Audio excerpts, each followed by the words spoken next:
Farah makan dengan lahap nasi padang yang dibelikan oleh Kyle. Ia juga tak malu untuk makan banyak di depan sugar daddy-nya ini. "Kamu masih sama seperti dulu, masih kuat makan," kata Kyle pada Farah. Farah tersenyum menanggapinya. Ia kembali melanjutkan makannya bahkan sampai habis. "Sudah kenyang?" tanya Kyle segera setelah Farah menghabiskan nasi padang yang ia belikan barusan. "Sudah," jawab Farah sambil memegang perutnya yang telah terisi penuh. "Thank you, Dad. You are welcome," jawab Kyle. "Berarti Mami sudah berangkat, kan?" tanya Farah sambil duduk mendekat ke arah Kyle. Kyle mengangguk. "Sudah. Katanya dia akan di sana selama seminggu. Bisa juga lebih, tergantung kondisi dan suasana di sana." Farah menyeringai. "Jadi ibu-ibu sosialita itu enak ya? Mau liburan kapan aja bisa bebas, apalagi naik pesawat pribadi." "Kenapa? Mau dia dibuatkan pesawat pribadi juga?" tawar Kyle. "Memangnya bisa?" "Bisa. Sebenarnya Mami juga minta pesawat pribadi. Hanya saja masih dalam pengerjaan. Kalau kamu mau, nanti Daddy bisa buatkan untuk kamu juga." Farah ternganga sendiri. Dari anaknya, Farah mendapatkan toko perhiasan. Sementara dari bapaknya, Farah ditawarkan pesawat pribadi.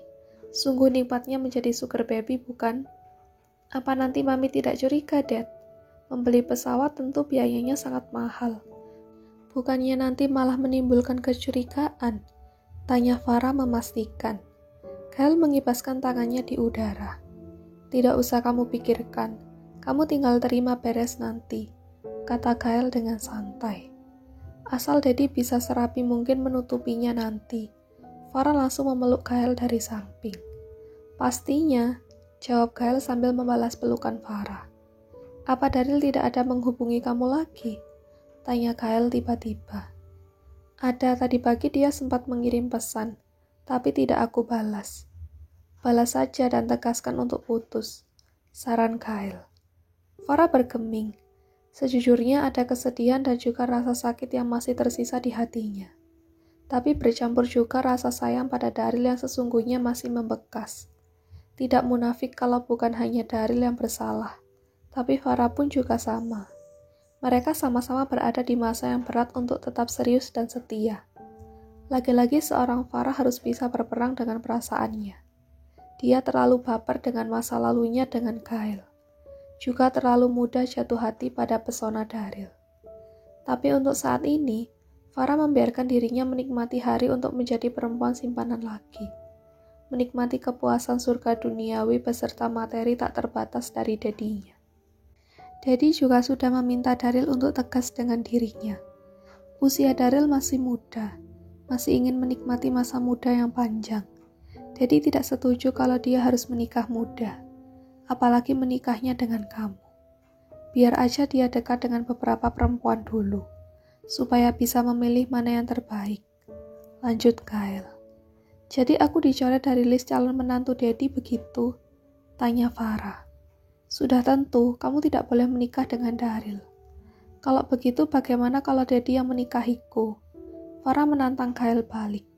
Kini Farah menatap Kyle dengan tajam, menginginkan sebuah jawaban yang bisa memastikan hubungannya. Kyle tampak menelan salivanya dengan kesusahan. Sejenak lidahnya terasa keluh. Kalau untuk menikahimu itu, kenapa? Tidak bisa ya? Daddy tidak mungkin menceraikan Mami kan? Lantas bagaimana kalau aku jadi istri kedua?" Kyle masih kebingungan untuk berkata-kata. Tak mungkin menceraikan istrinya, apalagi menikah untuk kedua kalinya. Kyle sudah berjanji untuk monogami, dan hubungan dengan Farah hanya sebatas hubungan gelap yang tak mungkin berakhir ke pernikahan. Karena kebingungan menjawabnya, tak terasa Kyle sampai meneteskan keringat di dahinya. Farah tertawa lepas. Ia terpingkal melihat ekspresi Kyle yang tegang tak karuan karena pertanyaan menjebaknya barusan. "Kenapa kamu tertawa?" tanya Kyle bingung. Kedua alisnya bertaut. "Lucu aja lihat Daddy yang tegang. Jadi Daddy percaya kalau aku minta dinikahin sama Daddy?" tanya Farah dengan wajah yang lebih santai sambil tersenyum puas karena berhasil mengerjai Kyle. "Farah, ini nggak lucu. Kalau tadi Daddy tiba-tiba kena serangan jantung bagaimana?" Kyle mengusap-ngusap wajahnya. Kini baru merasa lega karena pertanyaan tadi hanyalah sebuah candaan. "Kalau Daddy kena serangan jantung, ya aku tinggal panggil ambulan aja. Gampang kan?" jawab Farah santai. Kyle geleng-geleng kepala tak percaya. "Kamu harus kena hukuman." Mendengar itu, Farah langsung tersenyum miring. Ia lantas menanggalkan pakaiannya tanpa diminta oleh Kyle. "Tolong hukum aku kalau begitu, Dad." Tak perlu pikir panjang. Kyle langsung menerkam Farah. Apalagi tenaga Farah kini pasti sudah terisi penuh karena menghabiskan satu porsi nasi padang barusan. Mereka menikmati penyatuan mereka. Ditambah kini Kyle sangat bebas karena istrinya tidak ada di sini. Beberapa jam kebersamaan mereka, dan sudah mencapai kenikmatan surga dunia berkali-kali, tiba-tiba saja kegiatan mereka harus diinterupsi dengan suara gawai milik Kyle. Kyle hendak meraih gawainya, tapi ditahan oleh Farah. "Nanti aja, Dad, lagi enak," bisik Farah sambil melenggu. Kyle menurut, ia kembali melanjutkan kegiatan panasnya bersama Farah. Tapi laki-laki pendengarannya terganggu dengan suara gawainya. "Sayang, Daddy angkat telepon sebentar ya. Takutnya itu dari rekan penting Daddy," pinta Kyle pada Farah. Farah memutar kedua bola matanya dengan malas. Kyle pun melepaskan penyatuan mereka, yang dibalas dengan wajah kecewa Farah. Kyle bangkit dari ranjang dan meraih gawainya di atas nakas. Panggilan video masuk dari istrinya. "Ah, shit," umpat Kyle. Ia berhamburan menggunakan pakaiannya kembali dan merapikan dengan cepat rambutnya. Setelah selesai, segera ia menuju ke pintu kamar, lalu menoleh sekilas ke arah Farah. "Wait, ada video call dari Mami. Daddy harus cari tempat aman dulu. Segera Daddy akan kembali," kata Kyle sebelum akhirnya ia menghilang dengan cepat di balik pintu. Farah tertegun di atas ranjang. Tubuhnya masih polosan, dan ditinggalkan begitu saja oleh Kyle. Bapak dan anak kelakuannya sama, gumam Farah. Ia mengingat kembali saat dimana dirinya menjadi simpanan Daryl.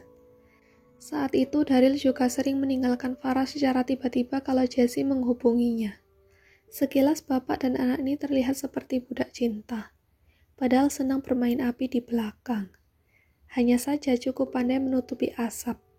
Bahkan Jessie sampai saat ini tidak tahu kalau Farah ini pernah menjadi duri di hubungannya bersama Daryl dulu. Sama seperti Naomi yang tidak tahu kalau Farah adalah duri tajam di kehidupan rumah tangganya. Farah menatap kosong ke langit-langit kamar tempatnya menginap. "Tunggu saatnya nanti aku akan meninggalkan kalian. Aku bisa mandiri begitu cita-citaku terwujud. Masa bodoh dengan pernikahan. Aku tidak akan menikah selama aku tahu kalau ternyata tidak ada laki-laki yang jujur." Farah meraih selimut. Ia menyelimuti tubuhnya sendiri. Biarpun baru saja melakukan aktivitas panas, tapi tubuhnya terasa dingin. Perlahan ia memejamkan kedua kelopak matanya, mencoba pergi jauh ke alam bawah sadarnya.